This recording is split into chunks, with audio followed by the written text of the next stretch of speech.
കാസർഗോഡ് കവ്വായി കായലിൽ മത്സ്യകർഷകർക്ക് പ്രതീക്ഷയേകി പച്ചക്കാലൻ ഞണ്ട് വിളവെടുപ്പ് തുടങ്ങി. വിദേശങ്ങളിൽ ആഡംബര ഭക്ഷണ ഇനത്തിൽപ്പെട്ട പച്ചക്കാലൻ ഞണ്ടിന് മോഹവിലയാണ് വിപണിയിൽ ഉള്ളത്. തൃക്കരിപ്പൂർ മാടക്കാലിലെ പച്ചക്കാലൻ ഞണ്ട് കൃഷിയിൽ 100 മേനി വിളവാണ് ലഭിച്ചത്.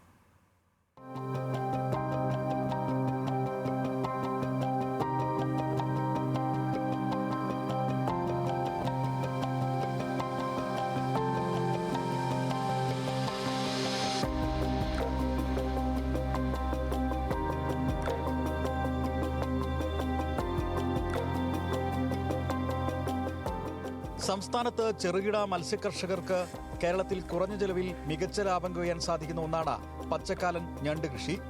ചെമ്മീൻകെട്ടുകളിലും പൊക്കാളിപ്പാടങ്ങളിലും ഇടവിളയായും ഇവ വളർത്താം. കായലുകളിൽ നിന്നോ ഹാച്ചറികളിൽ നിന്നോ ശേഖരിക്കുന്ന ചെറിയ കുഞ്ഞുങ്ങളെ നിക്ഷേപിച്ച് 6 മാസത്തിനുള്ളിൽ വിളവെടുക്കാൻ പാകമാകും. പാഴ് മത്സ്യങ്ങൾ, ഇറച്ചി വേസ്റ്റ്, ചെറിയ കക്കകൾ എന്നിവയാണ് ഇവിടെ പ്രധാന ആഹാരം. ട്രോളിംഗ് സമയത്ത് ഗുണമേന്മയുള്ള മത്സ്യം ലഭ്യമാക്കുന്നതിന്റെ ഭാഗമായി മത്സ്യകർഷകൻ വലിയവറമ്പ് മാടക്കാലിലെ പവിത്രന്റെ നേതൃത്വത്തിൽ ഇറക്കിയ പച്ചക്കാലൻ ഞണ്ട് കൃഷിയിൽ 100 മേനി വിളവാണ് ഇത്തവണ ലഭിച്ചത്. ഫിഷറീസ് വകുപ്പ് ജനകീയ മത്സ്യകൃഷി പദ്ധതിയിൽ കാസർഗോഡ് ജില്ലയിൽ 4 ഞണ്ട് ഫാറ്റനിങ് യൂണിറ്റുകളാണ് ഇപ്പോൾ പ്രവർത്തിക്കുന്നത്. നമുക്ക് ഒരു കാൽ ഭാഗം മാത്രമേ മുതലിലേക്ക് പോകുന്നുള്ളൂ, ബാക്കിയെല്ലാം ലാഭമാണ്. 1 കിലോ ഞണ്ട് വിറ്റ് കഴിഞ്ഞാൽ 2500 രൂപ 800 രൂപ പോകുന്നുള്ളൂ. 2000 രൂപ നമുക്ക് ലാഭമാണ്. 57 ഞണ്ടോളം ഞാൻ കൃഷി ചെയ്തിട്ടുണ്ട് ഇപ്രാവശ്യം. അതിൽ 4 ചത്തുകഴിഞ്ഞ്. നല്ല പ്രതീക്ഷയാണ്. എല്ലാവരും ഒരുങ്ങണം. ഇതിനുള്ള പ്രോത്സാഹനം എന്ന് വെച്ചാൽ ഇപ്പോൾ 1.5 ലക്ഷം രൂപ ഫണ്ടാണ്. അതിൽ 40% സബ്സിഡിയാണ്. അപ്പോൾ ഇത് ആരും അറിയില്ല. ഇനിയും ആൾക്കാർ അറിയുകയാണെങ്കിൽ അവരും കൃഷിയിലേക്ക് വരും. വലിയ ഇതൊന്നുമില്ല, മുതൽ മുടക്കൊന്നുമില്ല. ആദ്യം 54,000 രൂപ വരെ വരുമാനം ഉണ്ടായിട്ടുണ്ട് എനിക്ക് ഇതുവരെ. പിന്നെ അതിന് ഏറ്റവും കൂടുതൽ പ്രോത്സാഹനം നൽകിയത് ഇപ്പം കാസർഗോഡ് ജില്ലയിലെ ഫിഷറീസ് ഡിപ്പാർട്ട്മെൻറ്റാണ്.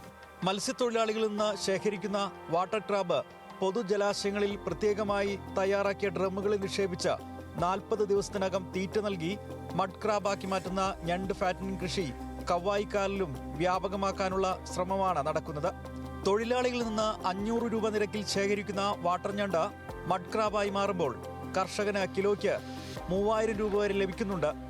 ഞണ്ട് കൃഷിക്ക് ഫിഷറീസ് വകുപ്പ് 40% സബ്സിഡിയും കർഷകർക്ക് നൽകുന്നു. സംസ്ഥാനത്തെ ചെറുകിട മത്സ്യകർഷകരുടെ വലിയ പ്രതീക്ഷയാവുകയാണ് പച്ചക്കാലൻ ഞണ്ടിന്റെ കൃഷി. ഫിഷറീസ് വകുപ്പിന്റെ പിന്തുണയും കർഷകർക്ക് വലിയ ആത്മവിശ്വാസം നൽകുന്നുണ്ട്. കാസർഗോഡ് വലിയവറമ്പ് പഞ്ചായത്തിലെ മാടക്കാലിൽ നിന്നും ക്യാമറ പേഴ്സൺ ജെറിൻ കാട്ടൂരിനൊപ്പം രതീഷ് വാസുദേവൻ, ന്യൂസ് മലയാളം.